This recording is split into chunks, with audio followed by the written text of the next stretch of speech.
As I sit at my desk writing the title of the game, it's just dawned on me how clever the title actually is. Warden's Will. Is it referring to the will of the Wardens you take control of as you fight to survive, or is it the will they leave for their comrades in the inevitable deaths that follow? After many runs spanning many hours, I can confidently say that it is both.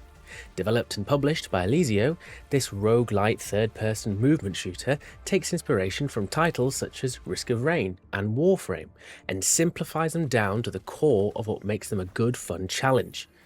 Playable solo, or with up to 3 other players co-op, each stage delivers a very satisfying flurry of on-screen mayhem, testing your mechanical skill in quick decision-making as you battle your way to the final boss.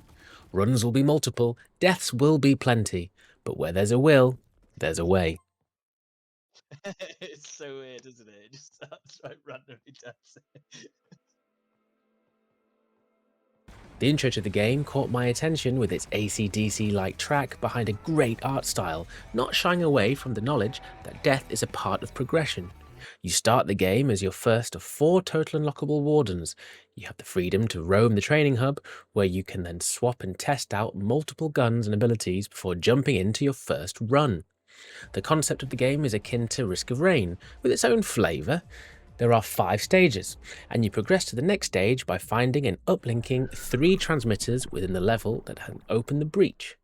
The breach transports you to a boss arena, where you must defeat the big bad robot to then progress to the next stage. In order to uplink a transmitter, you have to gather green gems acquired from defeating enemies and then stay within a certain perimeter of it. Green beams are emitted from the completed transmitter that then give the direction of the other 2. Once all 3 are complete, they point towards the breach. You still with me? Good. Within each stage, you also collect money from destroying enemies that allows you to do a few different things. Some pods allow you to choose 1 of 3 randomly generated upgrades, which are only kept for that specific run. Another pod will give you additional bytes, which act as the meta progression currency. These are the only thing retained after the run is over. You can also find reboot stations to grant an additional life for that run if you should die.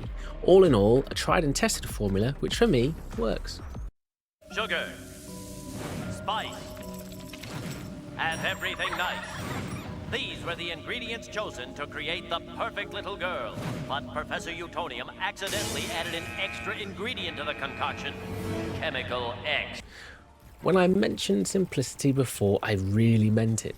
There is a primary shot, an alternate fire specific to each gun, there's a unique movement ability, and 2 combat abilities specific to each Warden.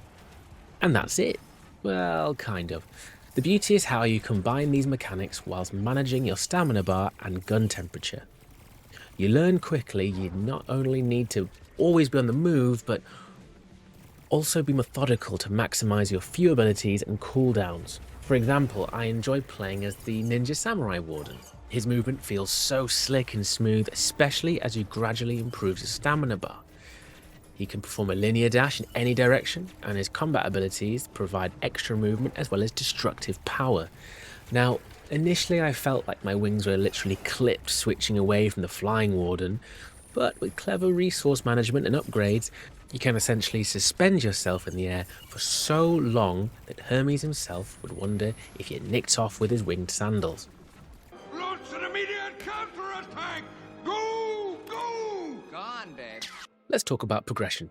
The meta coins, or bytes, are collected during each run and are used to unlock either a new Warden, unlock a new gun, or upgrade your base health, shield, or stamina pools. Each of the 4 Wardens have their unique movement and abilities, and the guns can be used by any one of them. Initially, the bytes were very hard to save up, and the unlockables were expensive, making for slow progression. This, however, has since been balanced and has much better pacing. Now, some weapons I felt were better than others across the board, as well as being more fun to use. The 3 most impactful ones in my opinion being the railgun, where precision is rewarded with high damage output, piercing shots. The lava gun, where sustained hits lead to explosive results with grouped enemies. And the minigun, where rapid fire enhanced with the correct upgrades meant its fire rate would shred through the horde. Each gun does encourage different play styles, and this variation is key to keep runs fresh and interesting. The art style may divide opinion, but I feel that, again, the beauty is in the simplicity. There is a smooth colour palette, with a cartoon-like, almost hand-drawn feel to it. The design tries to allow for the mess of attacks on screen to be differentiated as best possible so that you can avoid them, or at least try to. As the mayhem builds and as the enemies themselves ramp up in difficulty, so too does the accompanying music. Early on seeming quite distant and unassuming, it becomes more dynamic, scaling with the intensity of the gameplay, making it more immersive.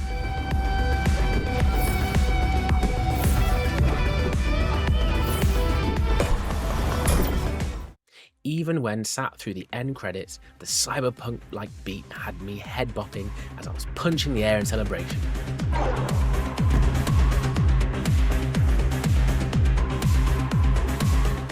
The first time I saw the credits roll was more of a sigh of relief more than anything else, as each run would take me about 60 to 70 minutes, so naturally, falling to the final boss had me rage quitting each time.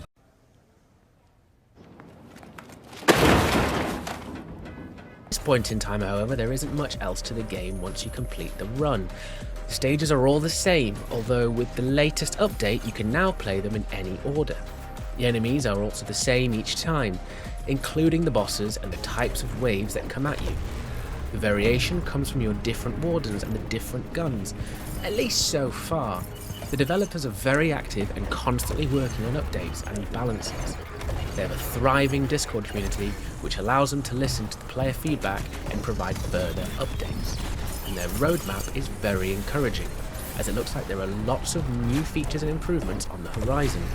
I was very thankful for receiving a free Steam code from Press Engine in order to review Warden's Will. I was able to get a couple of mates to join in on the action, as currently on Steam you can grab it for just shy of 13 quid. It's always chaotic fun when you get the band together, each being able to utilise the strengths of the different guns and Wardens. Each person has their own pool of coins and gems, meaning the transmitter uplink is much faster. Upgrading is individualised, so you will have to find your own pod to augment yourself. If one of you dies, you become a sparkling orb, where you are at the mercy for one of your pals to collect and take you to a revive station, which they need to stay close to as you get reconstructed. Jumping in and out of a session is straightforward, and performance only occasionally dipped when the bullets started to envelop the screen. All in all, I had a good time with Warden's Will. The difficulty felt like a good balance of tough yet satisfying, rewarding fast movement and quick thinking. In its current state, it can feel limited in its replayability once you unlock everything and complete a run or two, but with the promising roadmap of what's to come, I would say it's definitely worth picking up and testing your mettle.